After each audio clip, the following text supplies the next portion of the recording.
Bonjour, la séance du comité sénatorial des banques et commerces est ouverte.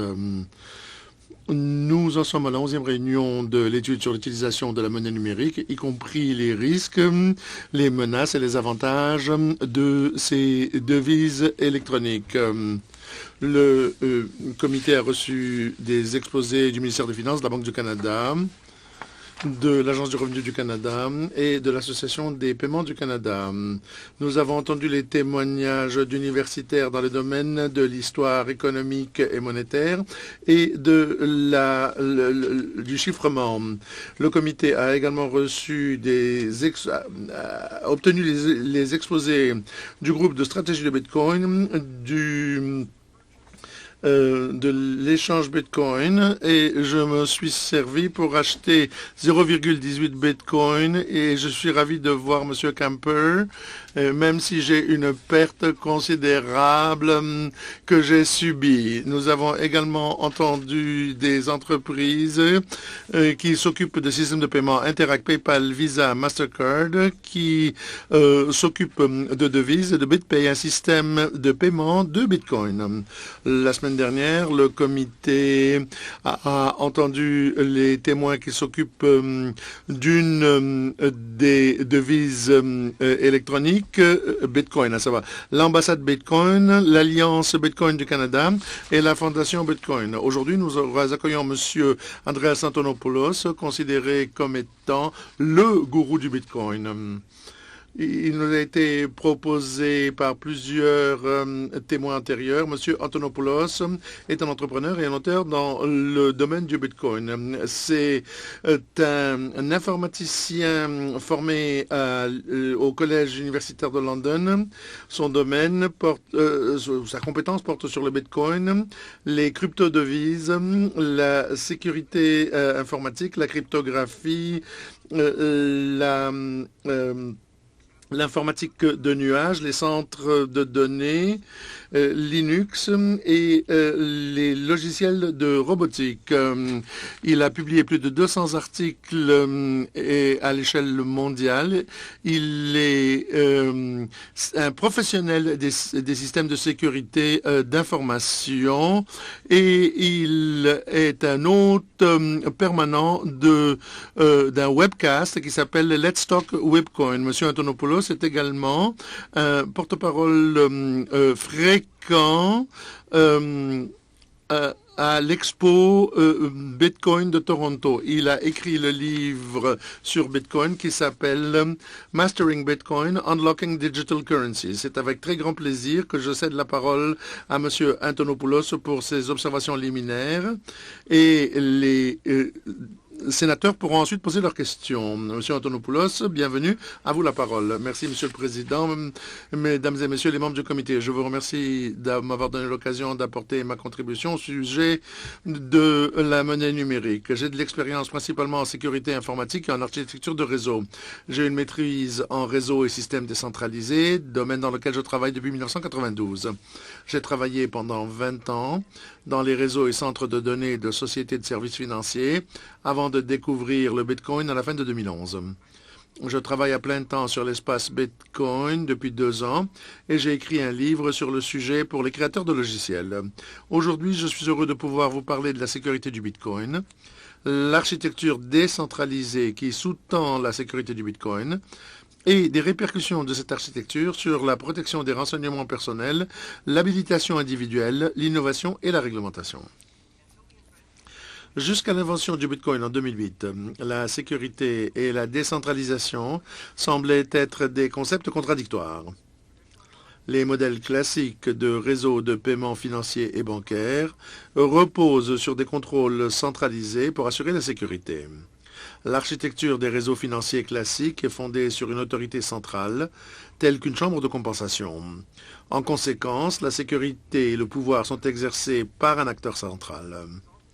Le modèle de sécurité qui en résulte ressemble à une série de cercles concentriques avec un accès très limité au centre et un accès accru à mesure qu'on s'éloigne du centre. Même le cercle plus éloigné du centre, toutefois, ne peut se permettre un accès ouvert. Dans pareil modèle de sécurité, le système est soigneusement protégé par un contrôle de l'accès tel que seuls les particuliers et les organisations triées sur le volet peuvent s'y rattacher. Les entités se trouvant près du centre d'un réseau financier classique sont investies d'un énorme pouvoir, exercent une totale autorité et doivent donc être soigneusement vérifiées, réglementées et surveillées de près. Les réseaux financiers centralisés ne peuvent jamais être totalement ouverts à l'innovation parce que leur sécurité est tributaire du contrôle de l'accès. Les titulaires de ces réseaux utilisent effectivement le contrôle de l'accès pour étouffer l'innovation et la concurrence sous prétexte de vouloir protéger les consommateurs. Les réseaux financiers centralisés sont fragiles et nécessitent plusieurs couches de surveillance et de réglementation pour veiller à ce que les acteurs centraux n'abusent pas de leur pouvoir pour leurs propres bénéfices. Malheureusement, l'architecture centralisée des systèmes financiers classiques concentre le pouvoir, créant des relations malsaines entre les initiés de l'industrie et les organismes de réglementation, ce qui mène souvent à une faible surveillance réglementaire, à des contrôles laxistes, à de la corruption et enfin à des crises financières. Le Bitcoin et les autres devises numériques fondées sur une architecture de blocs, de chaînes, sont fondamentalement différents. Le modèle de sécurité des devises fondé sur les chaînes de blocs est décentralisé. Le réseau n'a pas de centre, ni pouvoir central, ni concentration de pouvoir, ni acteur en qui avoir une confiance totale. Au lieu de cela, les fonctions de sécurité de base sont confiées aux usagers du système. Dans pareille architecture, la sécurité repose sur la collaboration croissante des milliers de participants au réseau et n'est pas fonction d'une seule autorité. En plus des différences d'architecture, on note des différences fondamentales sur le plan des paiements en tant que tel. Les devises numériques, comme le Bitcoin, ressemblent plus à de l'argent liquide qu'à un compte bancaire ou à une carte de crédit. Le transfert de valeur au Bitcoin est un mécanisme d'introduction plutôt que d'extraction, comme c'est le cas avec les cartes de crédit et de débit et les autres paiements numériques. Un paiement par Bitcoin n'est pas une autorisation d'extraire de l'argent de votre compte, c'est plutôt une opération par laquelle on pousse le montant précis du paiement comme jeton de valeur directement vers un destinataire désigné. Une seule transaction n'autorise pas de futures transactions ni n'expose l'identité de l'utilisateur. La transaction elle-même ne peut être forgée ni modifiée. En conséquence, les paiements par Bitcoin peuvent être transmis en clair, sans cryptage, dans n'importe quel réseau et peuvent être stockés dans des systèmes non protégés sans risque de compromission. L'architecture et le mécanisme de paiement sans pareil du Bitcoin ont d'importantes incidences sur l'accès au réseau, l'innovation, la protection des renseignements personnels, l'habilitation individuelle, la protection des consommateurs et la réglementation. Si un mauvais acteur a accès au réseau Bitcoin, il n'a aucun pouvoir sur le réseau en tant que tel et ne compromet donc pas la confiance accordée au réseau. Il s'ensuit que le réseau Bitcoin peut être ouvert à tout participant sans examen approfondi, authentification ni identification et sans autorisation préalable. Non seulement le réseau peut-il être ouvert à quiconque, mais encore il peut l'être à toute application de logiciel, encore une fois sans examen approfondi ni autorisation préalable. La capacité d'innover sans permission à la périphérie du réseau Bitcoin est la même force fondamentale qui a mené l'innovation dans Internet pendant 20 ans à un rythme frénétique, créant une immense valeur pour les consommateurs, la croissance économique et l'emploi. La nature décentralisée du Bitcoin assure aux consommateurs une protection de la manière la plus puissante et la plus directe, soit en donnant aux utilisateurs du Bitcoin le contrôle direct sur le caractère privé de leurs transactions financières. Le Bitcoin ne force pas les utilisateurs à divulguer leur identité à chaque transaction et à faire confiance à une chaîne d'intermédiaires supposément sûre à qui confier la tâche d'accéder aux données des transactions, de stocker ces données de façon sécuritaire, de les protéger et de protéger aussi les identificateurs de comptes vulnérables. Les transactions de réseau Bitcoin n'exposent jamais les identificateurs de comptes vulnérables et les utilisateurs du Bitcoin peuvent protéger les renseignements personnels de leurs transactions sans devoir faire appel ou faire confiance à des intermédiaires. Étant donné que dans le système Bitcoin, on n'a pas à faire confiance à des acteurs centraux, aucune réglementation ni surveillance centralisée ne sont nécessaires. Si leur architecture est bien conçue, les services financiers Bitcoin ne sont pas vulnérables à des défaillances centrales qui nécessiteraient une lourde surveillance et une lourde réglementation. Au contraire, le pouvoir est confié à l'utilisateur dont les intérêts consistent le plus à protéger ses propres fonds.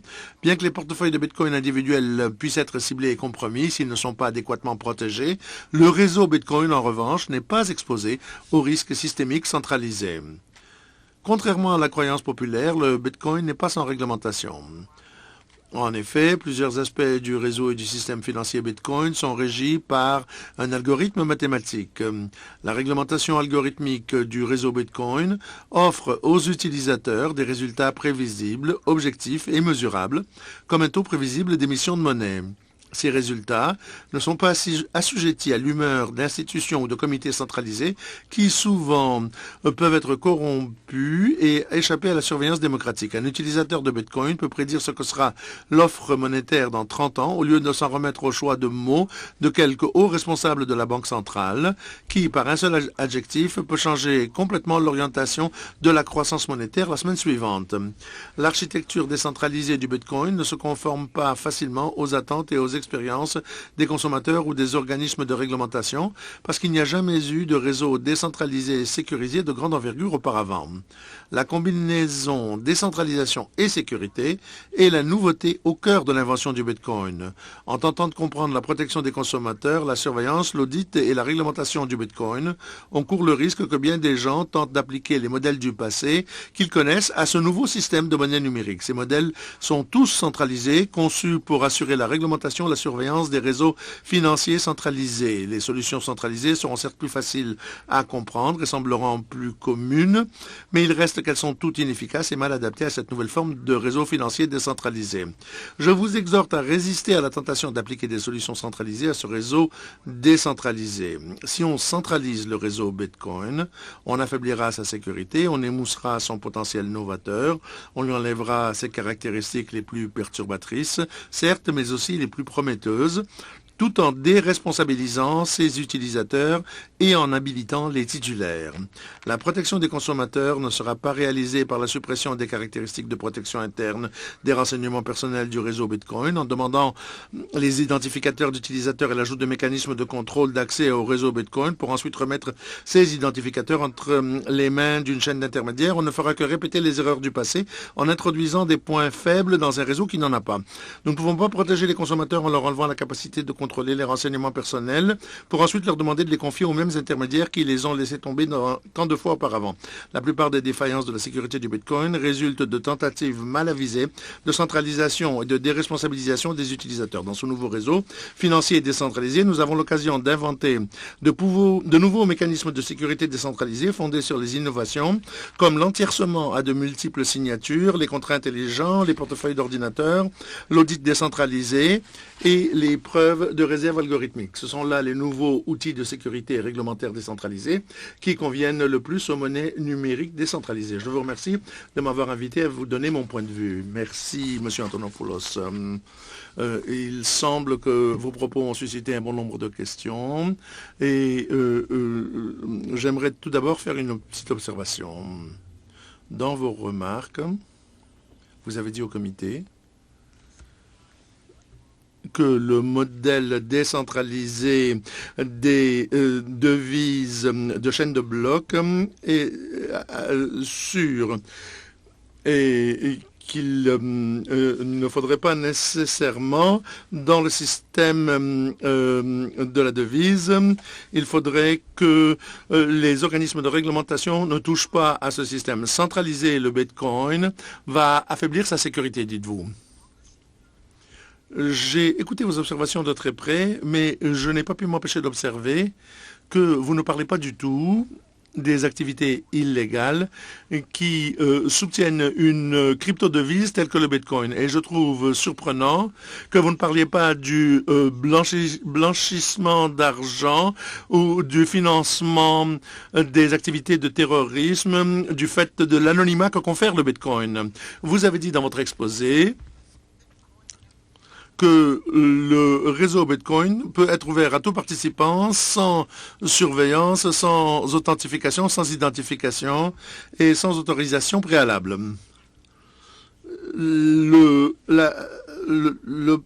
La potentielle utilisation à des fins nocives du Bitcoin crée beaucoup de soucis, je l'imagine, auprès des Canadiens. Qu'en pensez-vous? Oui. Je crois qu'il y a eu des erreurs de conception quant à l'anonymat du Bitcoin. Au contraire, l'existence d'un livre central permet de voir toutes les transactions sur le réseau. Ces transactions ne sont pas liées à une identité particulière, mais avec l'utilisation de mécanismes de surveillance policière classique, lorsqu'une transaction est effectuée, elle peut être suivie dans le réseau et le réseau n'accorde donc pas plus d'anonymat. En fait, il est plus facile de mettre en œuvre des aspects de surveillance bien plus qu'il ne l'est de conférer l'anonymat. Et le Bitcoin n'est pas très commode. En fait, c'est le dollar américain qui sert plutôt à ce type d'activité.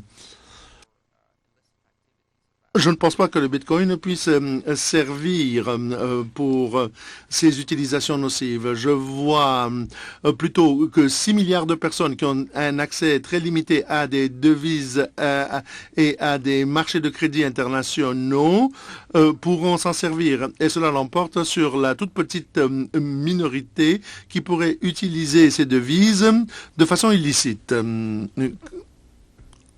Oui, mais que quelqu'un peut...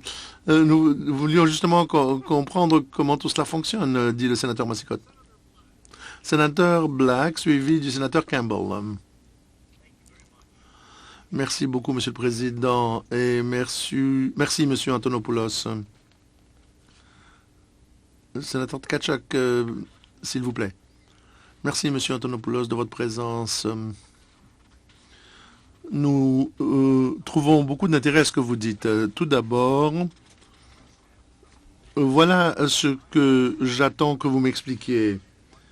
Je voudrais comprendre ce qu'il nous faut pour que cette innovation puisse continuer de se développer, tout d'abord. Mais pour en revenir aux observations premières du président, lorsque C.A. Burtek a témoigné devant le comité, ils ont dit qu'ils voulaient qu'il y ait une réglementation à laquelle le Bitcoin serait assujetti pour qu'il puisse se propager au Canada. Vous avez dit qu'il ne faudrait pas qu'il y ait de réglementation centrale du Bitcoin parce que cela va étouffer l'innovation. Vu que d'autres groupes appuient les propos de C.A. Vertex, contrairement à vos propos, est-ce que vous pouvez m'expliquer la différence entre votre point de vue et le leur? Je pense que la meilleure façon d'aider le Bitcoin, c'est d'assurer qu'il y ait clarté dans le traitement des Bitcoins, que l'on ne contraigne pas le Bitcoin à s'assujettir à des structures de réglementation conçues par les banques ou en fonction des modèles traditionnels de surveillance. Et sachant que l'on peut avoir un entiercement multisignature pour le Bitcoin, cela est parfaitement sûr. Dans les banques traditionnelles, à moins qu'on ne détienne des liquidités, tous les comptes que vous avez sont des comptes de gardiens. Les fonds sont détenus en fiducie par les banques et vous avez une note promissoire selon laquelle cet argent existera demain. La banque contrôle les fonds entièrement. Avec Bitcoin, vous avez un mode de contrôle beaucoup plus souple entre les consommateurs et les institutions financières qui pourraient y recourir, avec donc quelque chose de complètement décentralisé et avec contrôle complet de la devise. Une institution financière aurait accès donc aux clés et pas le consommateur, avec des modèles hybrides où la banque a un rôle de signataire mais ne peut pas modifier l'utilisation et la direction des fonds, simplement d'approuver les transactions. Et dans cet éventail très large de possibilités, certains aspects doivent être réglementés. Ce que je veux dire, c'est ceci. Si vous simulez un environnement traditionnel avec donc le contrôle des fonds des utilisateurs par une institution. Et si ça se trouve à l'extérieur du modèle Bitcoin, ça n'est plus protégé par les utilisateurs des clés ni par la chaîne de blocs. Ça se retrouve dans une zone grise où ça n'est pas couvert par la réglementation pour en matière d'exigence de capitaux, de réserve et de vérification. Mais ça n'est pas non plus couvert par le modèle Bitcoin. Et évidemment, ça se traduit par des désastres. Tout ce qui a été attaqué dans Bitcoin. Bitcoin avait donc un modèle de custodien de ce mode. Il y a aussi des portefeuilles de Bitcoin où l'utilisateur a contrôle complet, mais les transactions ne peuvent pas avoir lieu sauf à demander une signature supplémentaire, quelqu'un qui gère le risque. Et l'argent, donc, ne peut pas être volé. Si vous rassemblez tout cela avec une seule réglementation, donc en pensant que c'est juste une banque, vous ratez la possibilité de créer, avec cette nouvelle solution, des nouvelles possibilités. Donc, certains modèles d'utilisation de Bitcoin doivent être réglementés si on veut, si on a centralisé le contrôle. Et évidemment, les consommateurs sont dans une situation de risque. Mais mettre ensemble un modèle décentralisé où l'utilisateur a complet contrôle de ses fonds et où rien ne peut être volé, c'est quelque chose, donc, et mettre ça en même temps, ensemble avec un autre système centralisé, ce n'est pas la bonne solution. Qu'est-ce que vous proposez au comité alors en matière de réglementation? Nous en sommes pour le moment aux étapes préliminaires de cette technique. Non seulement Bitcoin est nouveau, mais évolue. La capacité de faire une transaction multisignature où il pourrait y avoir jusqu'à 20 signataires pour une transaction et que la transaction peut être contrôlée par un mix de signatures. Ça a été donc introduit 4 ans après la création de Bitcoin en 2012. Et en 2013, c'était complètement disponible. Donc Bitcoin déploie des capacités de programmatique intéressantes pour la sécurité des utilisateurs. Cette technique donc demande un peu de temps pour croître, montrer quelles sont les potentialités d'un modèle décentralisé. Jusqu'alors, ouvrir ces possibilités en faisant une distinction claire là où la technique le permet entre des modes centralisés et décentralisés, en comprenant bien ce que cela implique, peut créer des niches où de nouveaux acteurs peuvent introduire de l'innovation et évidemment, quelquefois peut-être une rupture du système bancaire habituel, mais avec des possibilités qui sont supérieures à la tradition. Alors votre réponse, votre solution est quoi pour ce qui est du travail du comité? Attendez jusqu'à ce que cette technique est mieux comprise par nous tous et en comprenant donc qu'il y a des nuances qui ont besoin. Ce n'est pas une devise comme une autre, c'est un réseau, donc il ne faut pas procéder comme avec les modèles traditionnels et hérités du passé. Il ne faut pas étouffer dans l'œuf ces potentialités. Sénateur Campbell et ensuite sénateur Green. Merci, Monsieur le Président. Merci de vous être déplacé et de vous joindre à nous. Je me souviens donc lorsque j'ai eu une machine à traitement de texte IBM, la première, donc, et où on pouvait donc faire des corrections. Je trouvais que c'était extraordinaire. Et j'ai 67 ans, donc ça c'est ma génération. Vous dites, il faut donner le temps, donner du temps au temps pour le Bitcoin. Peut-on dire que en fait les jeunes générations donc tout de suite embarquent là-dedans? pour toute nouvelle technique, c'est le cas, effectivement.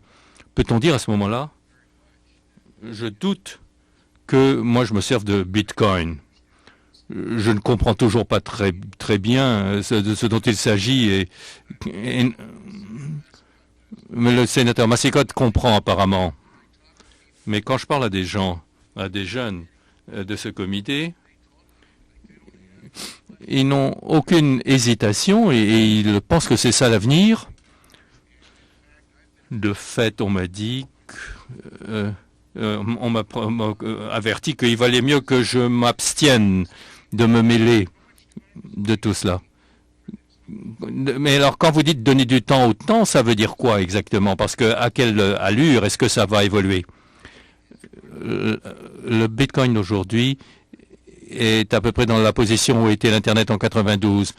Et en 92, lorsque j'utilisais le langage de l'époque, c'était encore très difficile.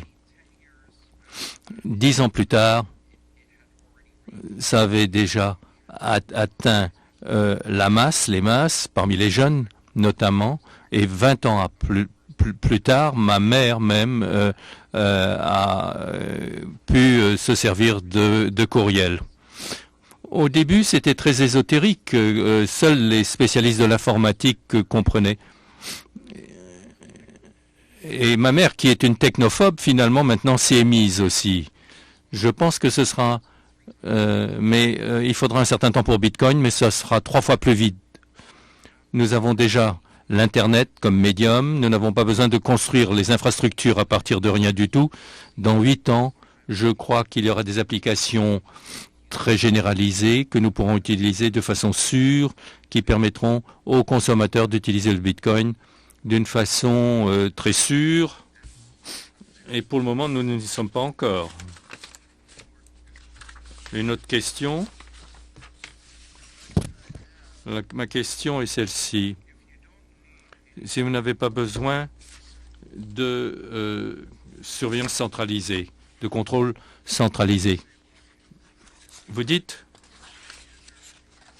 l'utilisateur final est celui qui contrôle la machine.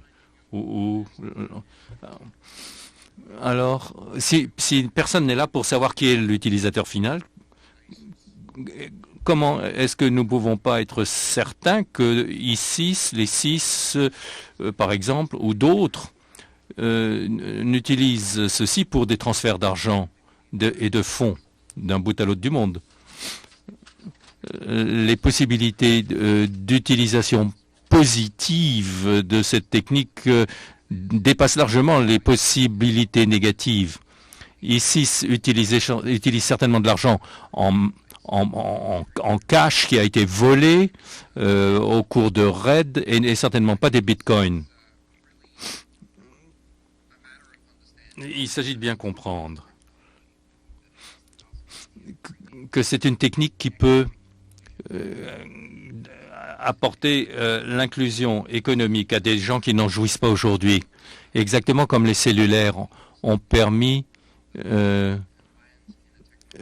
à certains pays de se passer de fixe et d'utiliser donc cette nouvelle technique d'une façon tout à fait inédite. Je pense que ce serait la même chose pour Bitcoin, qui pourrait donner une certaine autonomie dans le domaine de la finance internationale, du crédit international, l'accès au crédit, à des prêts et aussi de possibilités de faire des transferts ou des versements. Ça sera possible.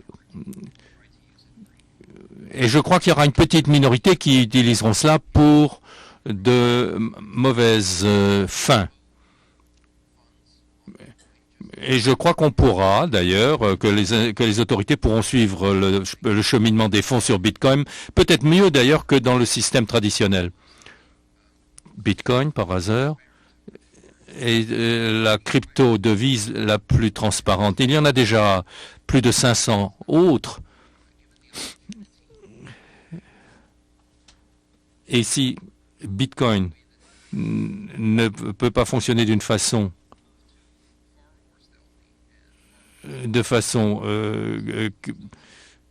satisfaisante, il y aura d'autres devises qui, de façon beaucoup plus sournoise, s'empareront de certaines niches du marché.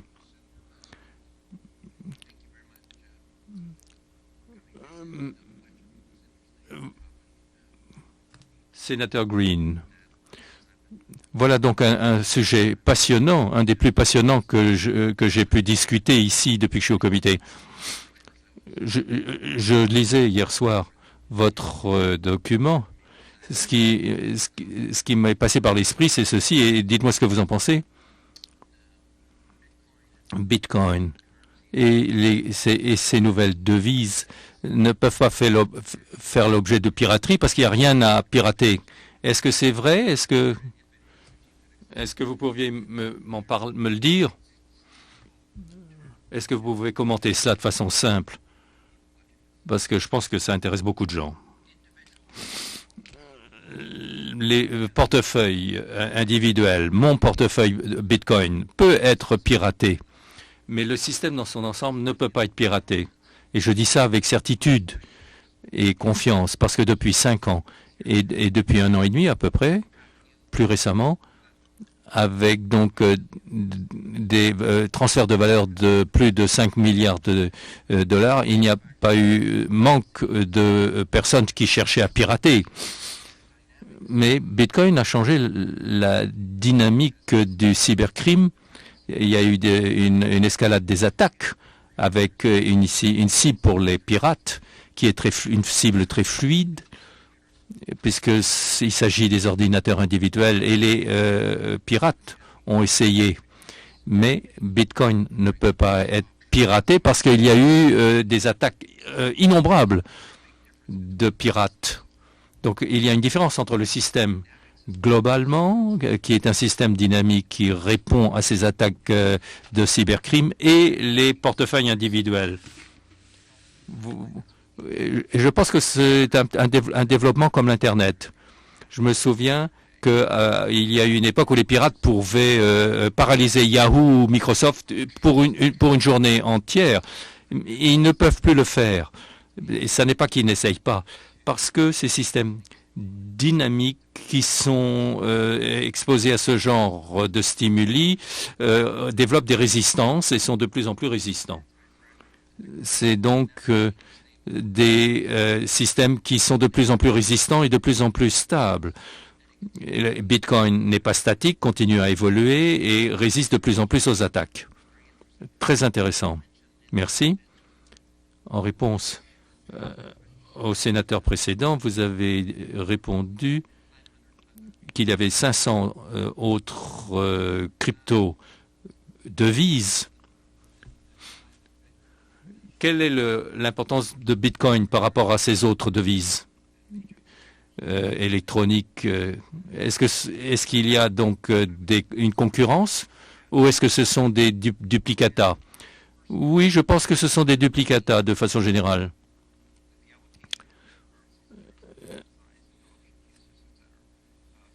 Les crypto-devises se développent suivant une courbe Taylor, avec donc une multiplication de petites devises de moins en moins importantes. Il y en aura des milliers peut-être à l'avenir, des dizaines de milliers. Il y en aura simplement une poignée qui se défendront sur les marchés et qui auront une valeur économique et une valeur de marché. Ça ne change rien. Les gens créeront des devises exactement comme on crée des nouveaux canaux Internet. C'est un laboratoire auquel nous assistons, un laboratoire d'innovation et de nouvelles idées qui sont mises à l'épreuve. Et on a de temps en temps des catastrophes à petite échelle. Est-ce que vous prévoyez un moment où, dans l'intérêt du développement économique, un État pourrait décider d'abandonner sa propre devise pour passer à Bitcoin? C'est une question un peu difficile. La nature de ce qu'est une devise évolue et change. Je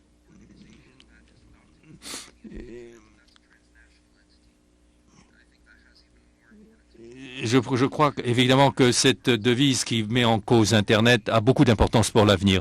Bitcoin est déjà plus important que certaines devises nationales. Donc, ça a peut-être un avenir pour certaines petites devises nationales, pour certains petits États, certaines petites banques nationales pourraient effectivement utiliser Bitcoin pour soutenir leur devise. Le sénateur Massicotte et ensuite le sénateur Wells.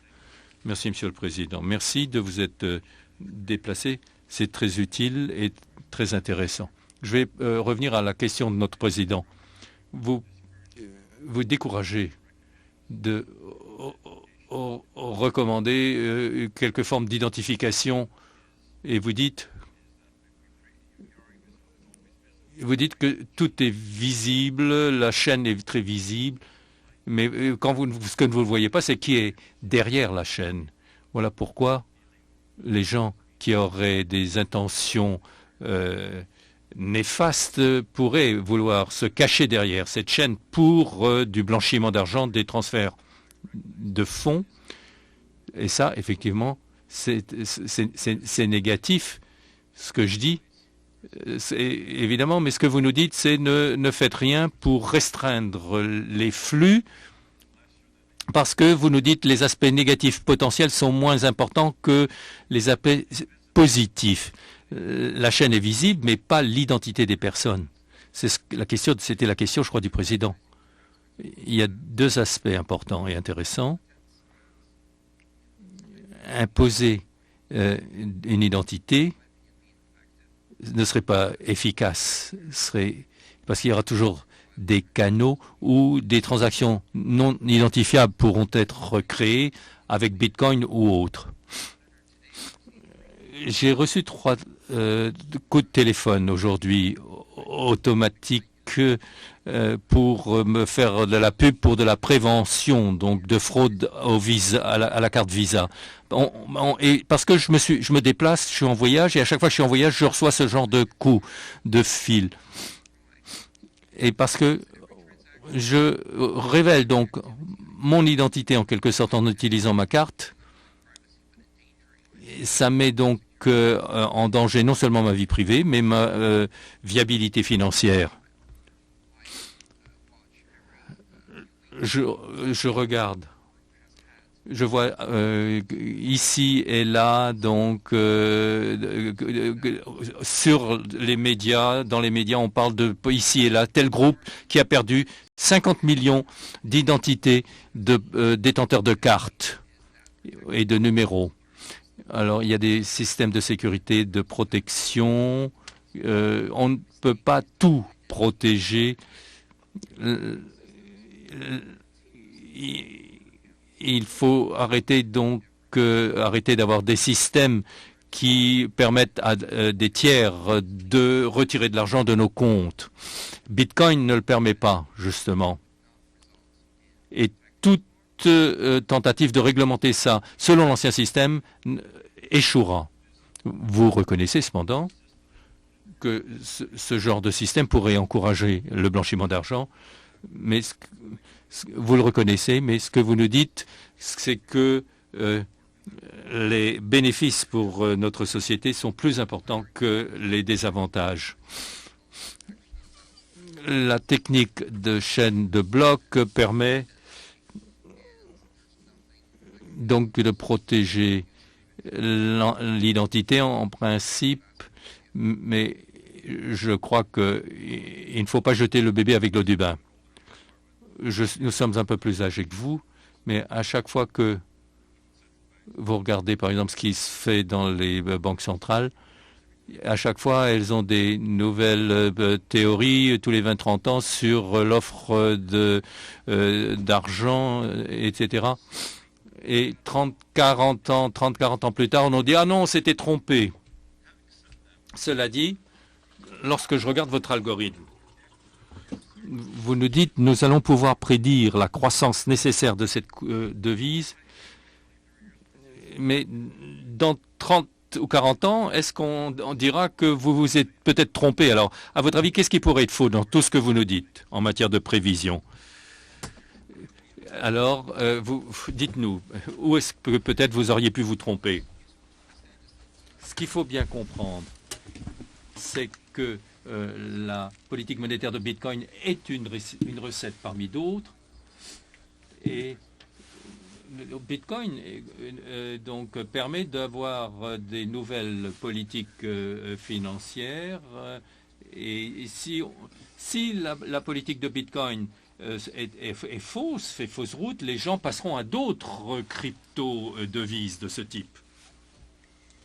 Je ne sais pas si c'est bien ou mal, mais je sais que dans 30 ans, on sait exactement, je peux vous dire au millionième, combien d'unités de devises existeront dans 140 ans en Bitcoin. Et donc, qu'on aime la recette ou non, qu'on soit d'accord ou non, cela offre une certitude, une prévisibilité. Et cela permet aux gens d'adapter leurs attentes en conséquence. Avec ce modèle, on peut créer une nouvelle devise qui pourra l'emporter. Donc, l'offre est définie, mais les gens qui ont acheté cette unité, mais peut-être que l'approvisionnement est limité. L'offre, mais est-ce que ce sera égal à la demande? Le prix de cette devise peut changer immensément. L'objectif est de prévoir la croissance future. Donc, l'offre est définie et s'il y a une fluctuation de la valeur, cela va créer des problèmes. Oui, écoutez, la volatilité est un témoignage de la liquidité de Bitcoin, mais Bitcoin est fonction d'une recette, celle qui stimule la courbe d'une devise telle que l'or ou s'il y a une devise monétaire différente, ça pourrait créer un approvisionnement différent. Et on peut inviter les utilisateurs à s'en servir. Et ce serait quand même plus transparent que notre système monétaire actuel. Merci, monsieur. Sénateur Wells, suivi du sénateur Ringuette. Merci beaucoup, monsieur le président. Ravi d'être ici en remplacement de quelqu'un. Nous nous sommes rencontrés un peu plus tôt aujourd'hui. On a dit que ce serait une réunion de comité très intéressante et ce l'est. Monsieur Antonopoulos, merci d'être présent ici aujourd'hui. Qui sont les plus grands détracteurs de Bitcoin et pourquoi sont-ils des ennemis de Bitcoin? Je ne sais pas qui sont les plus grands détracteurs de Bitcoin. Je peux vous dire qu'à l'instar de tous les défenseurs de Bitcoin, j'ai commencé en étant moi-même un détracteur. Au début, je me disais que c'est de l'argent pour les nuls, ça ne peut pas fonctionner. Lorsque on a inventé le Bitcoin et qu'on l'a annoncé, tous les gens autour de l'inventeur ont réagi de la même façon. Le cercle des défenseurs, qui est maintenant de plusieurs millions, se compose de gens qui étaient très sceptiques au début. La différence, c'est que ça a été ma première réaction. La deuxième fois, j'ai lu le document, j'ai compris que ce n'était pas une devise, c'était un réseau décentralisé de sécurité qui permet des devises, mais également des tas d'autres choses. Et d'un point de vue numérique, j'ai vu que c'était énorme. Et nous avons tous commencé en étant donc des sceptiques. Je ne sais pas si tous les sceptiques deviennent des défenseurs au fil des ans, mais je sais que tous les gens qui examinent Bitcoin de très près comprennent qu'il y a beaucoup plus que ce que l'on voit à première vue. Quelle serait menace à la croissance. Les gens devraient-ils transcender leurs craintes ou il pourrait y avoir des nœuds qui n'ont pas la sécurité de l'ensemble du système. Et il peut y avoir des problèmes de sécurité liés au portefeuille de Bitcoin et aux utilisateurs de Bitcoin. L'industrie elle-même ne sait pas elle-même protéger les numéros de carte de crédit ou les utilisateurs de Bitcoin. Mais Bitcoin est compartimentalisé et au fil des ans, nous allons voir la création de portefeuille matériel de Bitcoin et je crois que cela offre d'excellentes occasions. Si on examine l'historique de technologies nouvelles de ce type. En 1994, il y avait des douzaines et des dizaines d'articles sur le fait que l'Internet allait échouer parce que jamais personne n'y trouverait quoi que ce soit. Sergey Brin-Larg a décidé que c'était une certitude et pas un problème. Je pense que Bitcoin représente une solution novatrice qui peut offrir des solutions. Une autre question, Monsieur le Président, si vous le permettez. Pour ce qui est des millions d'utilisateurs, qui est le plus grand groupe d'utilisateurs? Les transactions financières internationales? Quels sont les plus grands utilisateurs actuels de Bitcoin? Honnêtement, je crois qu'il y a quelques enquêtes statistiques qui permettent de le savoir. Je ne suis pas sûr des chiffres. Je crois que le Bitcoin est surtout utilisé pour les dons de bienfaisance et pour les pourboires.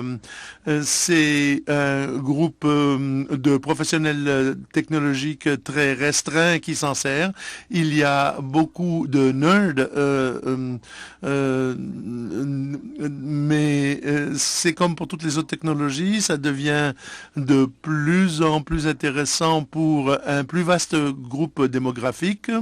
Pour moi, l'aspect le plus intéressant, c'est ce que le Bitcoin peut faire pour les pays occidentalisés. Nous avons des systèmes bancaires assez raffinés. Je suis fasciné par l'idée de pouvoir déployer le Bitcoin sur un téléphone Nokia à Lagos au Nigeria ou au Kenya pour offrir des devises à des gens qui ne peuvent pas avoir accès à du crédit international et pour qu'ils puissent être liés aux activités du reste du monde. Et je crois que c'est là la plus grande promesse de Bitcoin. Sénateur Ringuette, à vous la parole. Merci, Monsieur le Président. Très impressionnant. Lorsque vous avez commencé en disant que vous aviez pendant 20 ans travaillé dans des réseaux de services financiers et de surveillance, je me suis dit qu'ils doivent avoir désespérément besoin de vous réembaucher. Avec toutes les connaissances que vous avez acquises au sujet des crypto-devises,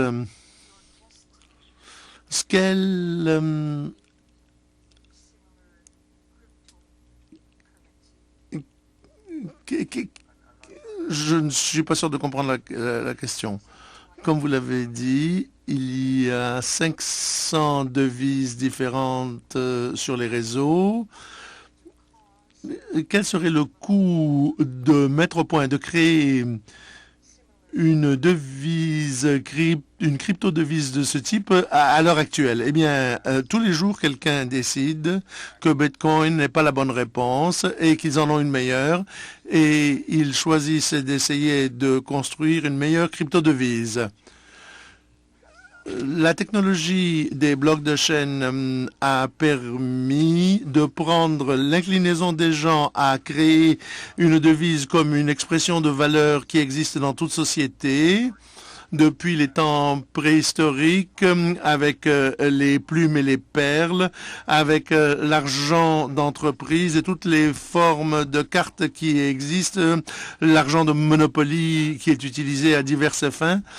Cette possibilité non seulement de créer la devise, mais que la devise soit instantanément, à partir de sa création, sûre, globale, prévisible et transparente, eh bien, cette capacité signifie que maintenant, un garçon de 10 ans peut créer une devise et qui peut être aussi sûre que celle qui est créée par un monarque il y a quelques siècles. De la même façon que l'Internet a permis la publication de documents par des personnes qui ne détiennent aucune presse, aucune machine à imprimer, eh bien, cela permet de créer des devises pour des raisons qui sont peut-être sérieuses ou alors parfaitement anodines.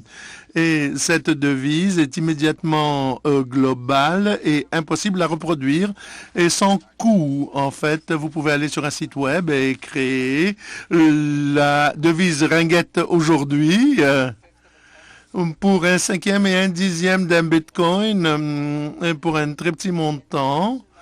Et très bientôt, cela sera gratuit. Et je prévois que vous verrez des enfants, des spectateurs, des téléspectateurs créer des devises. Et elles auront une valeur de représentation pour des fins de spectacle, par exemple. Donc, c'est de l'utilisation de devises comme forme d'expression. Deuxième question. Vous avez dit que les portefeuilles de Bitcoin individuels peuvent être compromis, ciblés et compromis s'ils ne sont pas bien sécurisés.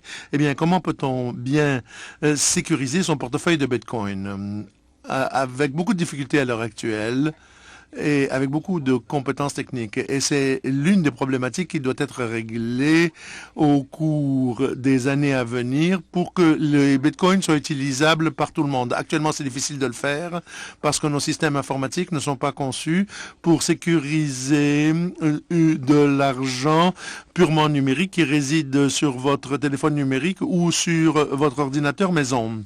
Pour les experts, pour les spécialistes, il existe de nouveaux appareils tels que des portefeuilles qui sont inscrits sur une clé spéciale. En fait, j'imprime mes clés sur papier et je les mets dans un coffre sécurisé et je les mets dans un coffret bancaire. Je sécurise donc mes bitcoins en les mettant dans les coffres d'une banque, ce qui est un peu ironique.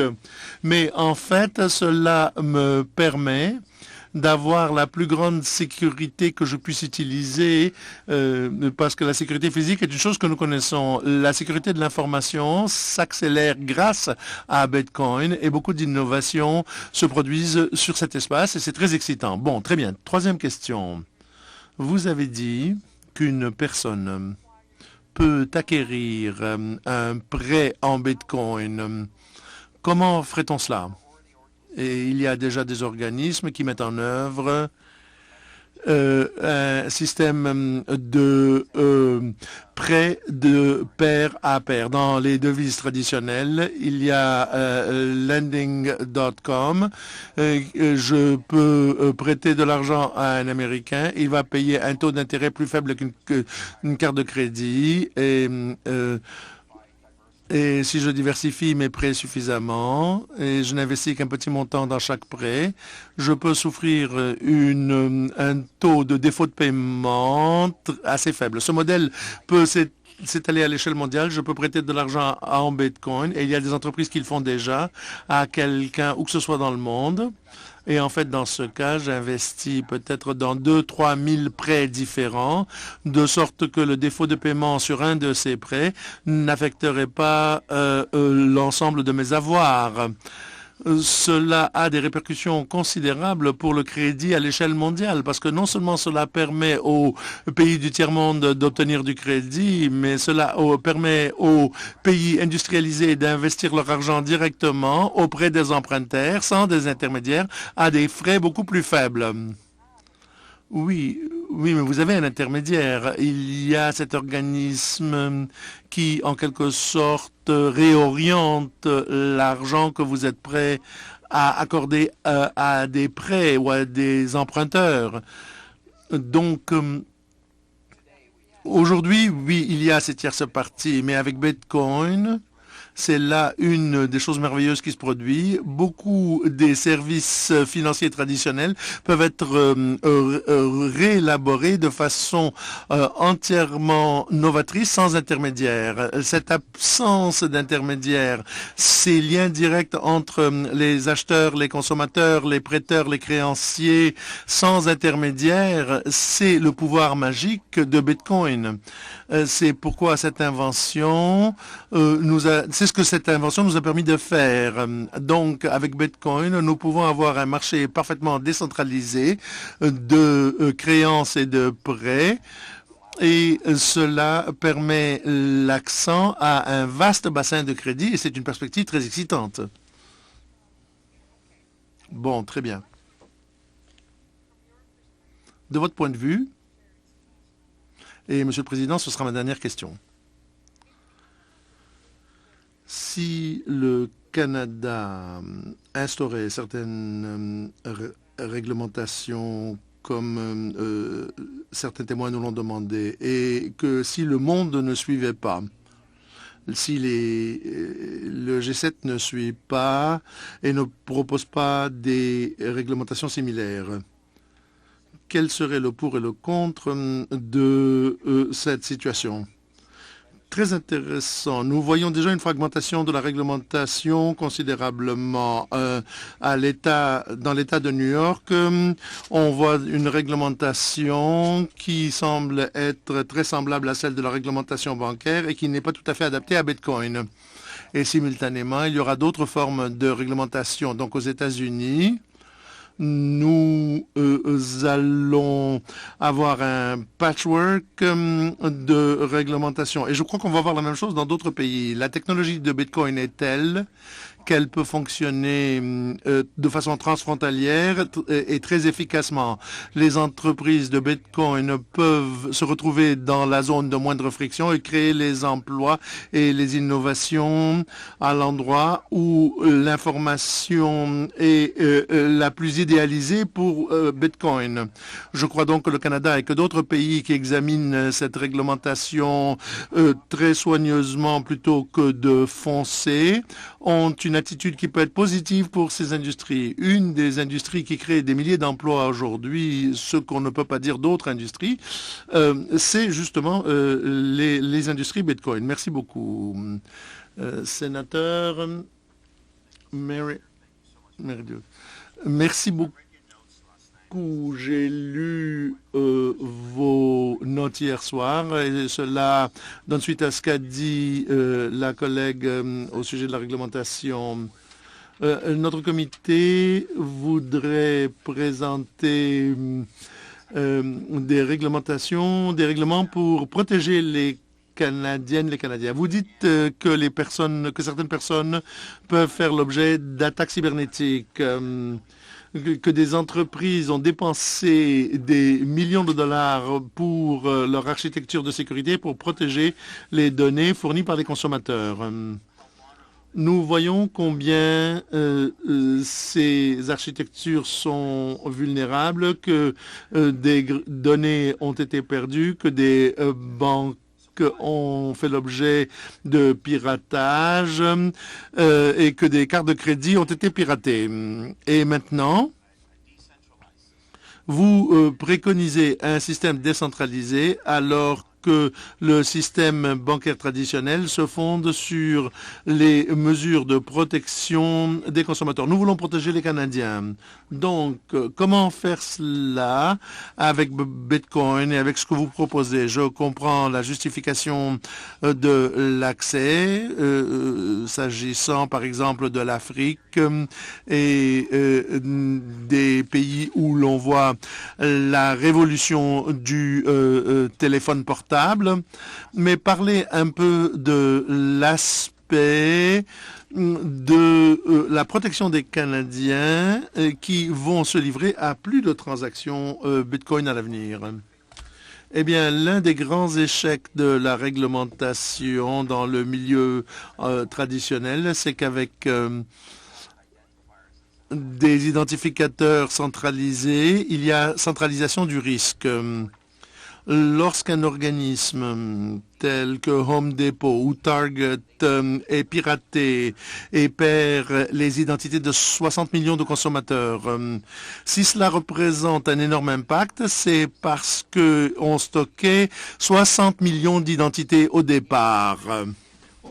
Au lieu de cela, si chacun de ces 60 millions de consommateurs avait été donc piraté ou attaqué individuellement, la possibilité, évidemment, est bien moindre.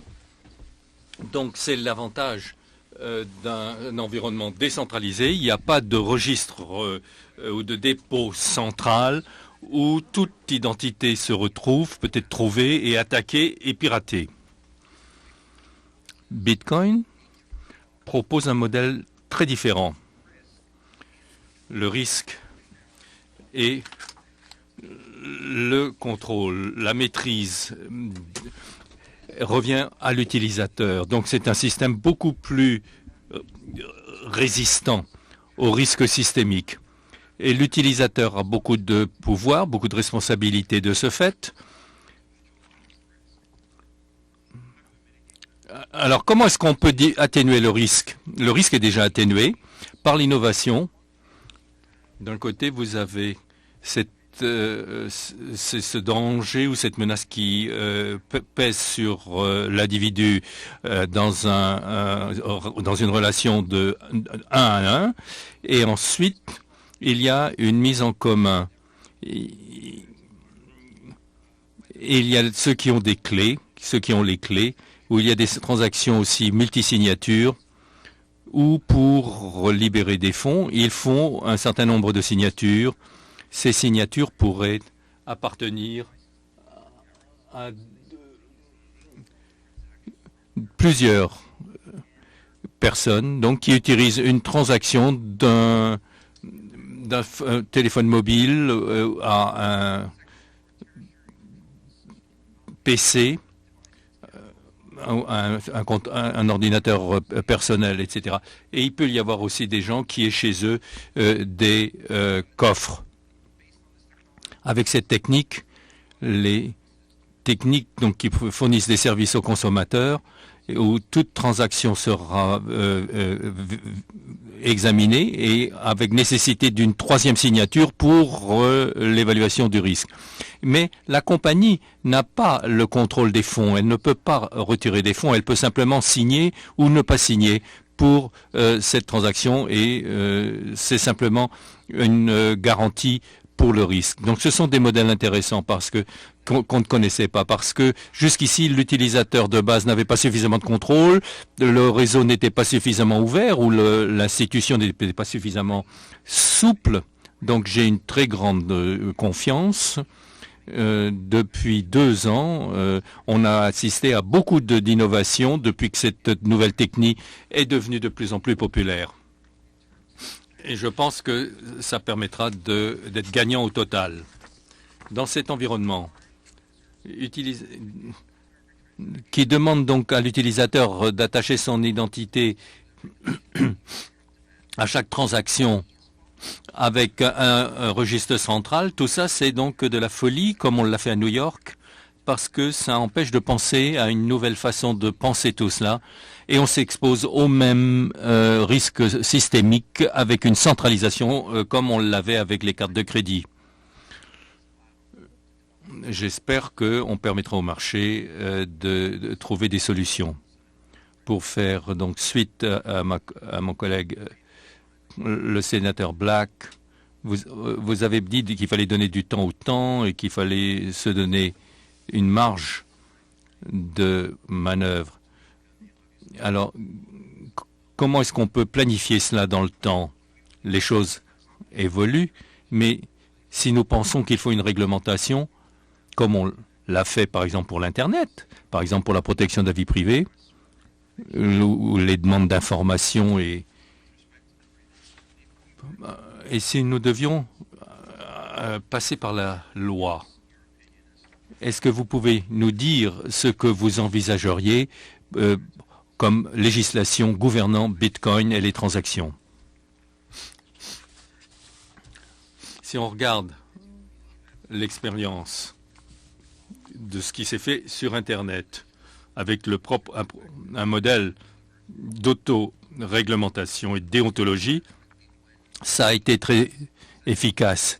Le Sénat américain a finalement réglementé la publicité agressive. Je pense pas qu'il n'y ait je pense pas que pour le moment il y ait de problème d'accès des consommateurs à Bitcoin. Cependant, il y a des domaines où votre comité pourrait mettre les choses au clair.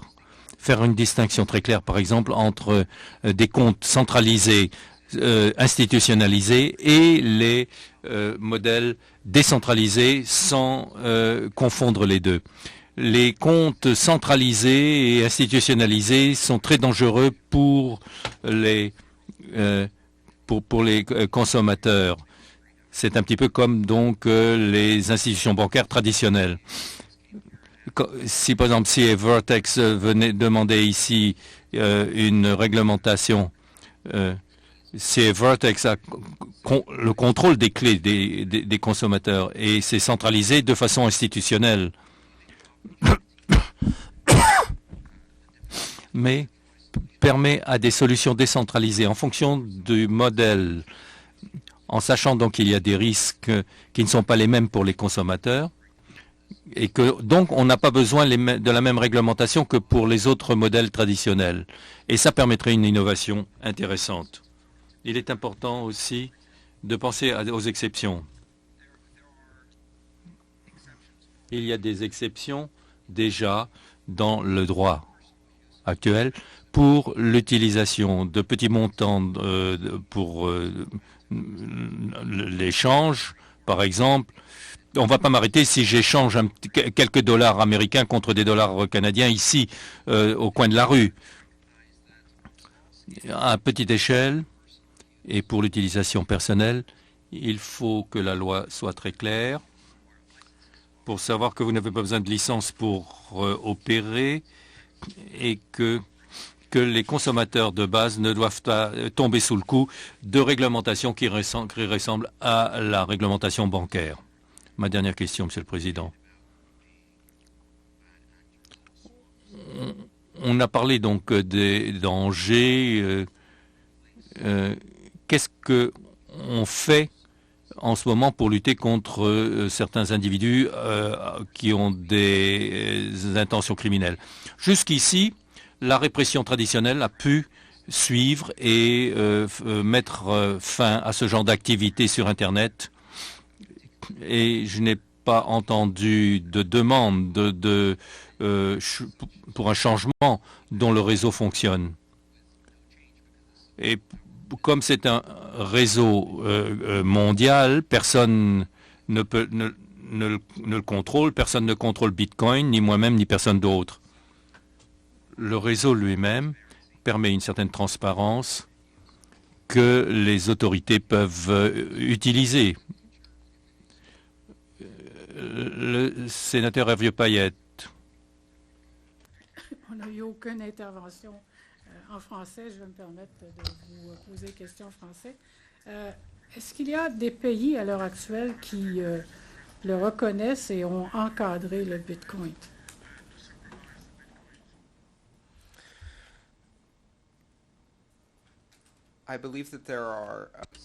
Il y a plusieurs pays où l'utilisation de Bitcoin a été officialisée ou reconnue à différents niveaux du processus législatif, en reconnaissant que Bitcoin c'est de l'argent qui relève des mêmes règlements et des mêmes règles en matière d'impôts, avec aussi le respect des libertés d'association.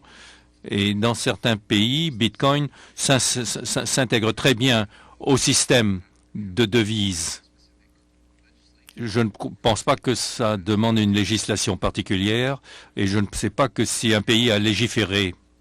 Il a été soulevé tantôt, si le sénateur Ringuette émettait un Bitcoin de Ringuette cette semaine et que notre président avait son Bitcoin depuis quelques mois, alors quelle serait la valeur de un par rapport à l'autre?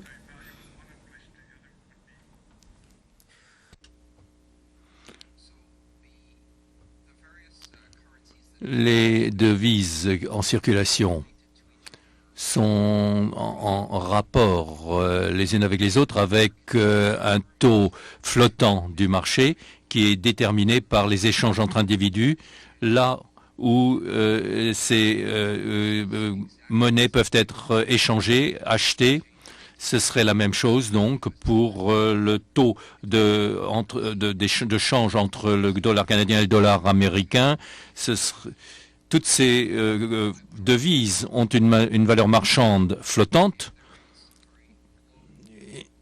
Et si les liquidités sont basses, sont faibles sur le marché, il sera difficile d'établir un prix pour la valeur de cette devise. Et il sera difficile de déterminer un prix et ça conduirait à une volatilité. Et au fur et à mesure que Bitcoin et d'autres devises augmentent, la volatilité diminue. La volatilité de Bitcoin d'aujourd'hui n'est pas différente de celle du pétrole pendant la première décennie d'utilisation ou de découverte du pétrole comme carburant de substitution pour le charbon. On voit ça avec les mêmes, de la même façon pour toutes les techniques qui se développent. Il y a une volatilité, mais au fur et à mesure que le volume augmente, la volatilité diminue. Pour une devise mondiale avec 5 milliards de valeur d'évaluation, c'est peu de choses. Le Bitcoin va rester volatile encore pendant pas mal d'années. On peut réfléchir à ces 5 milliards que doit investir. La question dont vous parlez depuis tantôt, qui est toute la question de la sécurité qui entoure l'usage du Bitcoin. On est des parlementaires, on fonctionne à l'intérieur d'un Parlement qui, lui, après ce comité-ci, je vais siéger sur le comité des finances. Alors, j'aimerais savoir comment, sur le plan du contrôle des gouvernements, si vous faites toutes vos opérations en Bitcoin et que la valeur change continuellement, comment un gouvernement peut-il exercer son pouvoir fiscal?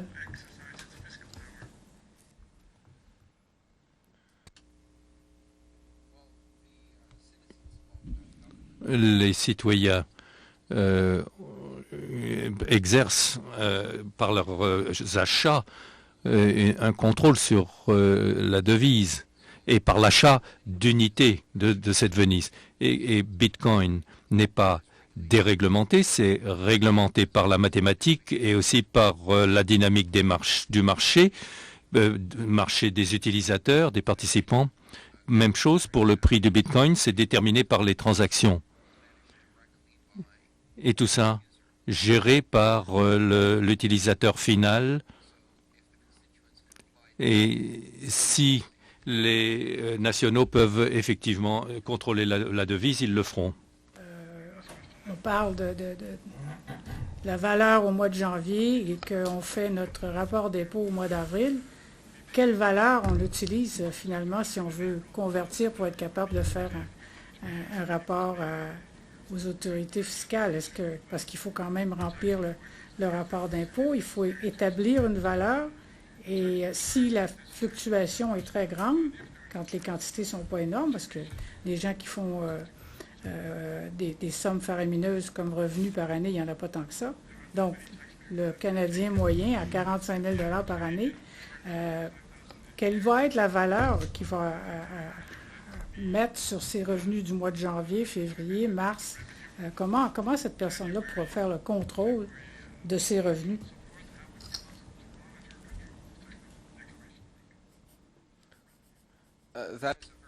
Voilà une question tout à fait intéressante, un domaine où la clarté dans la réglementation sera cruciale. Je fais mon revenu en Bitcoin et depuis le mois d'octobre de l'an dernier, j'ai peu gagné pour ce qui est en devise nationale. Je paye en Bitcoin et je suis payé en Bitcoin. Pour l'impôt, je traite le Bitcoin comme les revenus en devise, comme si je faisais du travail contractuel pour, par exemple, une compagnie européenne et je serais payé en euros. J'évalue la valeur de la transaction au moment où je suis payé et ensuite je paye un impôt à l'autorité fiscale dans la monnaie nationale.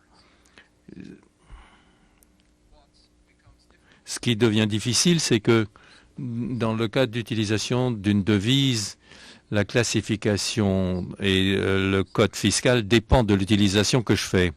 Si j'utilise mon compte de courtier pour un investissement, pour acheter des euros pour un investissement, et je vends ces euros 2 mois plus tard avec une plus-value, je paierai un impôt sur la plus-value, sur le gain en capital. Mais si je vais à Paris en visite et que j'utilise des euros pour acheter un billet pour entrer au zoo de Paris et le prix et la valeur de l'euro a changé entre le moment où j'achète le billet et le moment où je paye où j'ai acheté de l'euro et où je paye pour le billet, ce n'est pas traité comme une plus-value ou un gain en capital. Donc il faudra déclarer l'utilisation en fonction de la classification aux fins du fisc. Aux États-Unis, il y a un règlement disant donc que le Bitcoin est comme un produit de base ou comme un bien échangeable avec une plus-value. Moi, je pense que tout dépend de la façon dont c'est utilisé. Si c'est utilisé pour des investissements à long terme, évidemment, il y a une taxe de gain en capital. Et si c'est pour une dépense à la consommation, évidemment, c'est comme n'importe quelle autre devise. Et donc, je déclare sur l'honneur ensuite comment j'ai utilisé la devise. C'est la façon dont ça marche avec n'importe quelle devise. Donc, ça nous permettra d'utiliser le Bitcoin comme n'importe quelle autre devise mondiale. Sénateur Tkachuk et ensuite sénateur maltais. Merci, Monsieur le Président. Merci pour votre témoignage aujourd'hui. Ça a été donc très intéressant tout ça. Les autres devises virtuelles, sont-elles fondées sur un algorithme et est-ce que c'est le même que celui que vous utilisez pour Bitcoin? Il y a plusieurs algorithmes pour Bitcoin. Il y a une invention centrale qui est la chaîne de blocs et le modèle sécuritaire qui est utilisé comme par consentement. C'est une technique qui permet à un réseau de parvenir donc à une image de ce qu'est le registre central. Cette innovation centrale novatrice et c'est l'invention de la chaîne de blocs. Mais il y a d'autres algorithmes tels que l'algorithme qui détermine la façon dont la devise est émise. D'autres devises ont adopté d'autres perspectives et utilisent d'autres recettes de politique monétaire. Il y a un très vaste choix pour les devises beaucoup plus inflationnistes, même pour les devises qui établissent des principes de demeurage. Autrement dit, cela favorise la consommation plutôt que l'économie. On exprime beaucoup de politique monétaire et même des perspectives politiques. L'invention qui sécurise le réseau dans son ensemble, toutefois, est par contre la même pour toutes ces devises.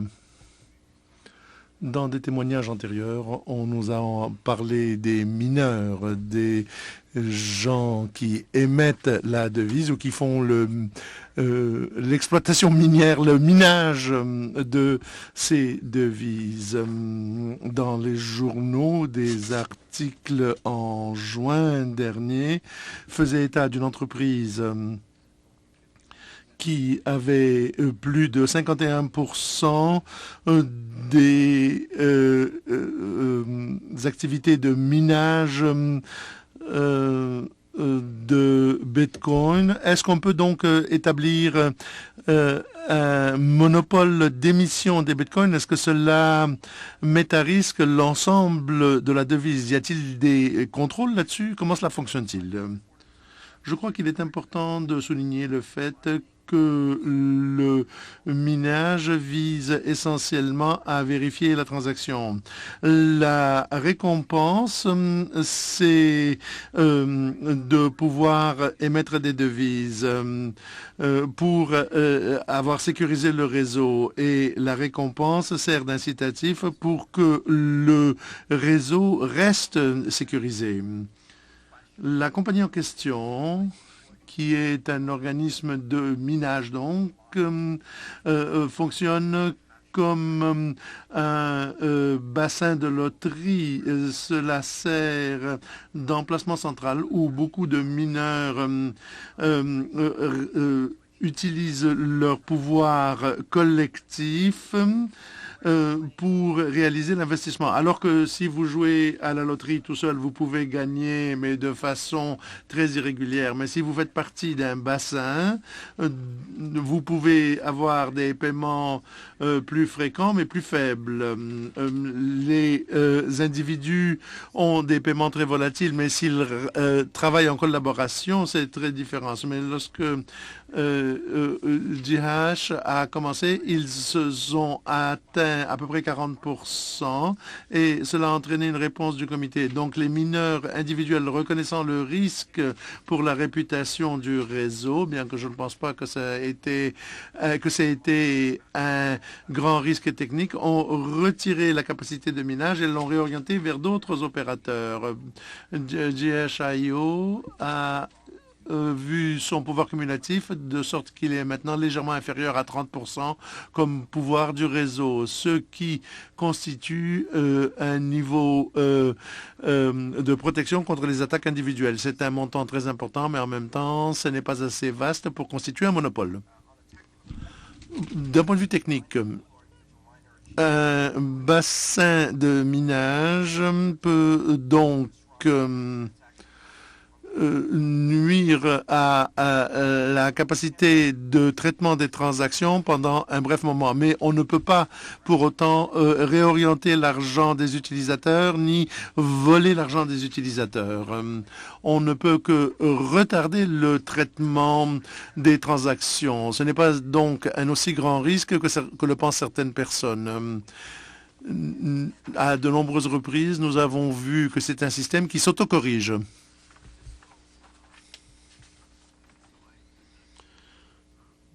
Pour que je comprenne bien, c'est une méthode d'échange ou une devise naturelle?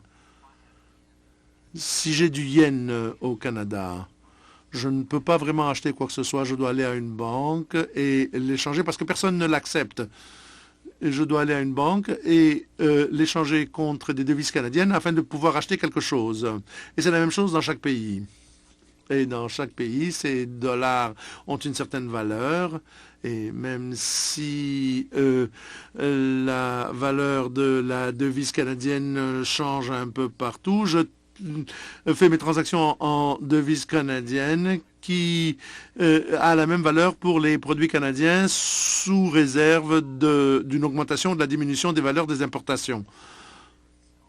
Donc, la sphère virtuelle a-t-elle une certaine stabilité? Si quelque chose en Europe vaut un Bitcoin et que j'ai un Bitcoin, puis-je acheter cet objet pour un Bitcoin, même si la valeur de ce Bitcoin a changé relativement à la devise de mon pays ou du dollar américain? Le taux d'échange entre Bitcoin et les devises individuelles telles que l'euro, le dollar canadien, le dollar américain, etc., a suffisamment de liquidité pour qu'en fait un arbitrage soit possible entre les divers bureaux de change, de sorte que le pouvoir d'achat d'un Bitcoin soit le même, quelle que soit la devise locale. Les fluctuations sont minuscules parce que toute fluctuation, toute petite, parce qu'ici je peux acheter des Bitcoins à meilleur marché au Canada qu'aux États-Unis, cela crée des nécessités d'arbitrage. L'arbitrage des Bitcoin dans bien des cas est même plus efficace parce que le Bitcoin peut être transféré instantanément de façon transfrontalière, alors que les transferts internationaux de devises ordinaires prennent beaucoup plus de temps. Donc, mon pouvoir d'achat en Bitcoin, même s'il est volatile dans son ensemble, est le même relativement à toutes les devises nationales. Envisagez-vous un moment où, à l'échelle internationale, les prix seront établis en Bitcoin et achetés et vendus en Bitcoin, peu importe qu'ils se produisent dans les devises nationales, simplement parce qu'on économise tant d'argent pour ce qui est du taux de change et ainsi de suite. Est-ce vers cela que nous nous orientons? Je crois qu'à long terme, le Bitcoin va être suffisamment stable pour établir le prix des produits en Bitcoin. Ça devient dès lors une devise internationale sur Internet et cela le rendrait très compétitif relativement aux devises nationales pour ce qui est de la facilité d'utilisation. Je pense que cela pourrait se produire, mais nous sommes à un bon nombre d'années du moment où la volatilité sera conforme à ce scénario. Les bitcoins peuvent être entreposés. Le sénateur Burstein, où garde-t-il ses bitcoins ou son bitcoin? Vous le gardez dans votre propre portefeuille? Y a-t-il un portefeuille virtuel où on garde ses bitcoins? Et c'est peut-être un peu trop technique, mais je vais vous fournir certains renseignements quand même. Les bitcoins ne sont pas stockés par personne. Ils sont inscrits sur le registre par individu. Le sénateur Gerstein a les clés qui lui permettent de signer pour des transactions. Il a un contrôle signateur pour ouvrir cela. Comment vous stockez les clés? Il y a bien des façons de stocker les clés. En fait, ce sont des chiffres.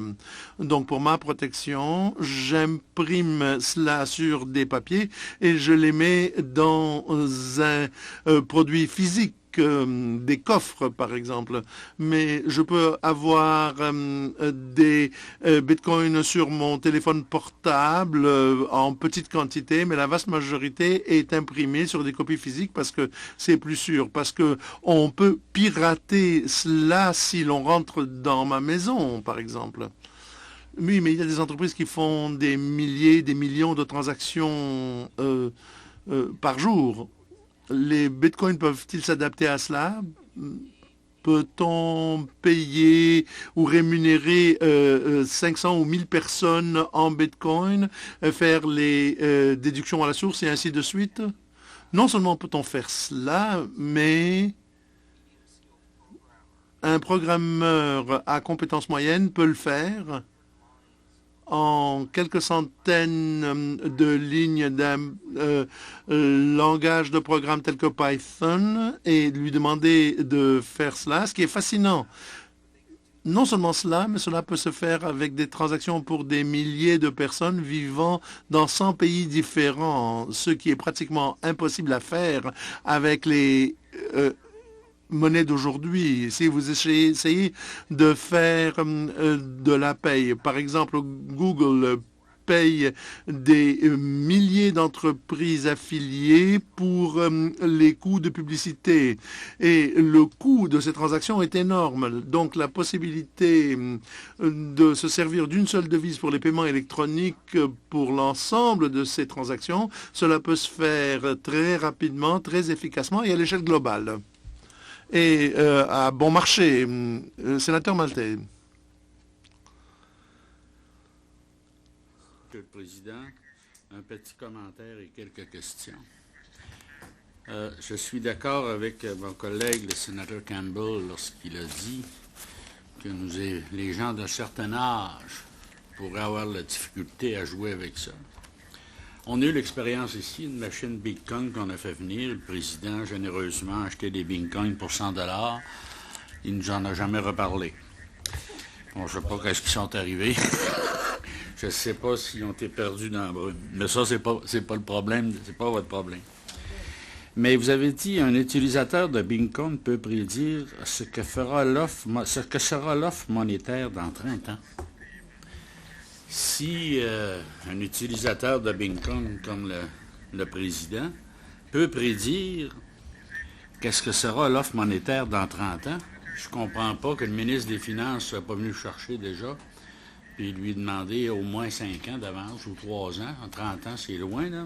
Mais je trouve que vous êtes des bons devins pour prédire que dans 30 ans, qu'est-ce que sera l'offre monétaire.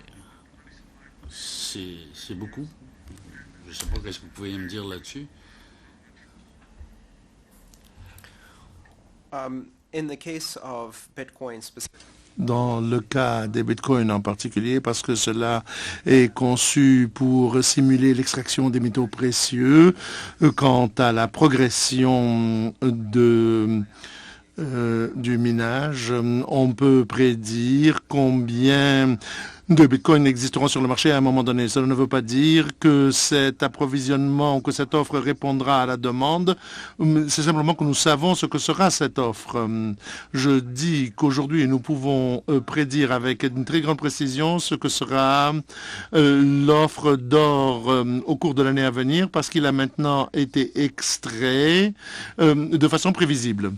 Je vous arrête là-dessus parce que n'importe quel actuaire de compagnie d'assurance, lorsqu'ils établissent une rente sur une période de 30 ans, sont quand même capables de donner une bonne prédiction de chiffres qui s'avèrent tout plus ou moins, mais assez réalistes. Donc, ils n'ont pas besoin du Bitcoin pour en arriver à établir le taux, l'offre monétaire d'ici 30 ans. Ils sont capables de faire une extrapolation, c'est une formule mathématique très simple, et les actuaires sont capables de le faire. Mais moi, il y a une question qui me chicote. Est-ce que vous croyez que le système de Bitcoin n'est pas doublé par le système bancaire présentement? Parce que les banques, ils voient venir les coûts aussi. Ils sont capables de s'adapter à des technologies assez nouvelles.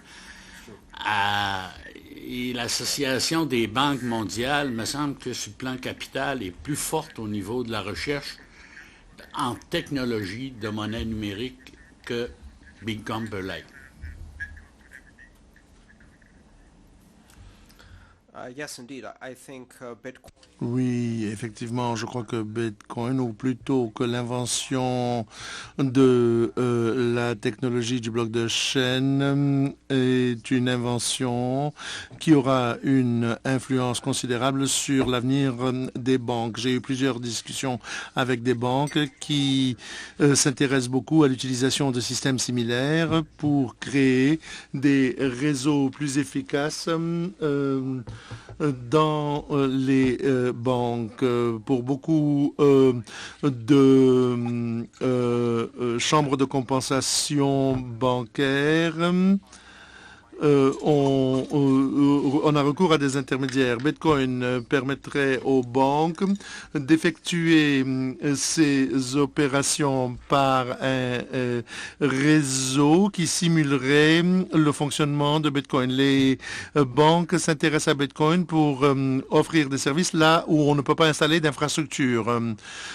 Songeons à la façon dont les entreprises de télécommunications au début étaient menacées par l'Internet, mais ont en fait tout leur réseau sur Internet. Les banques finiront par trouver moyen d'utiliser cette technologie et je ne trouverais pas surprenant que de très grandes parties du système des services financiers aient des technologies très similaires à celles de Bitcoin et peut-être Bitcoin même. À vous demander, n'avez-vous pas l'impression d'avoir été avalé avant que vous existiez? Parce que les banques ne vous laisseront jamais un champ opérationnel comme ça.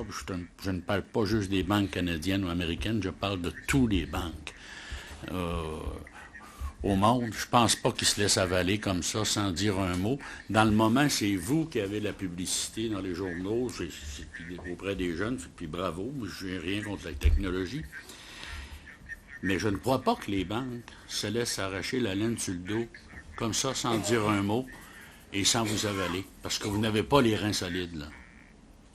Soyons francs, là. Bitcoin, là, ça n'a pas les reins solides.